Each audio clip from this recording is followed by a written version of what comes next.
13ই March এর পরের বিশেষ খুবই গুরুত্বপূর্ণ একটা খবর আপনাদের দেব।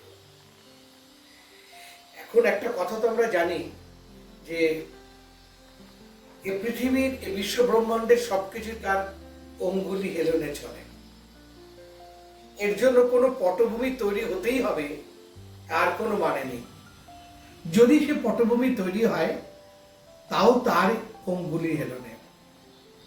13ই মার্চ আবারও বলছি, দেখুন আমার এই যে প্রোগ্রামগুলো আপনাদের সামনে দিই জ্যোতিষশাস্ত্রের উপরে, স্বাস্থ্যটার উপরে আমার প্রচন্ড বিশ্বাস আছে, আস্থা আছে। আমি এটাকে নিয়ে একটু নাড়াচাড়া করি।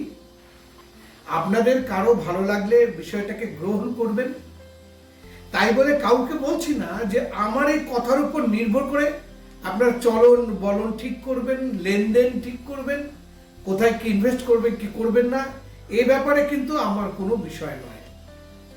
আপনাদের এ ব্যাপারে কোনো রকম আমার দ্বারা প্রভাবিত হতে বলছি না। তবে পুরোনো দিনের যে ঘটনাগুলো আমি বারবার আপনাদের সামনে বলে এসেছি এবং মিলেছে এই ব্যাপারটা, তার থেকে উৎসাহিত হয়ে আমি বারবার বলি। সেই খেলার ছলেই আপনাদের আবারও বলছি, ইতিপূর্বে কিন্তু কখনোই ভারতবর্ষ পাকিস্তানকে আক্রমণ করেনি।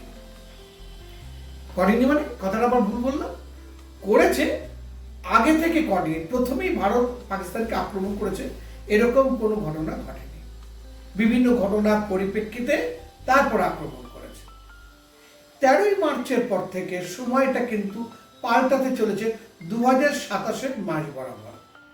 তার মাঝখানে একটু বলে দিই, 2027 বছরটাকে একটু সালের পাশে একটু যুদ্ধ লিখে নেবেন। এটা যুদ্ধের বছর বলে অত্যুক্তি হবে না। এই যুদ্ধের বছরে মাত্র 2 থেকে 4 দিনের একটা স্ট্রাইক ইন্ডিয়া যদি পাকিস্তানের উপরে করে, অস্বাভাবিক বলে কিছু নাও হতে পারে। কি হতে পারে পাকিস্তানের উপরে 2027 সালটায়? বালুচিস্তান আলাদা হতে পারে। আমি বছর দেড়েক আগে থেকে বলে আসছি এই সময়টা এটা হবে। আবার মনে করাতে আপনাদের বলছি,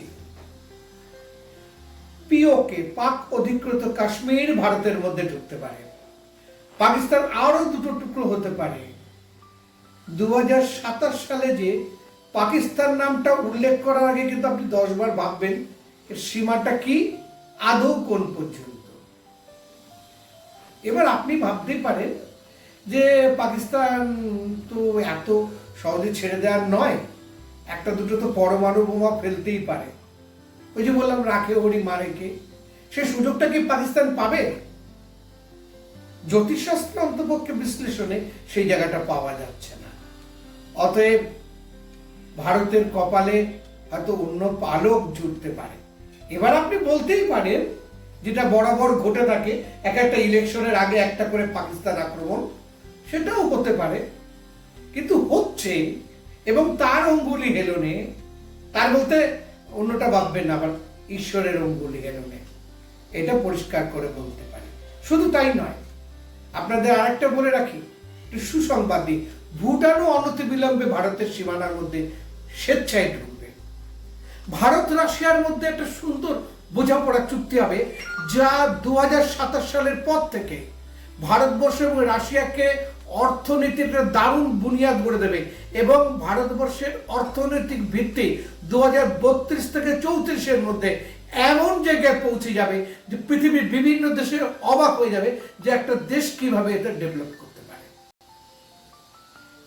অতএব বারবারও বলছি, যুদ্ধ নিয়ে কারোই ভালো লাগার কথা না, আমারও ভালো লাগার কথা না, কিন্তু হবে। এবং অনেক দিনের আমাদের হয়তো একটা যে প্রতিশোধ নেওয়ার স্প্রিয়া মনের মধ্যে লুকায়িত ছিল, সেটা হয়তো সাফল্যমণ্ডিত হবে। আশা করি ভালো থাকবেন এবং এই যুদ্ধের পরিবেশের জন্য প্রস্তুত থাকবেন।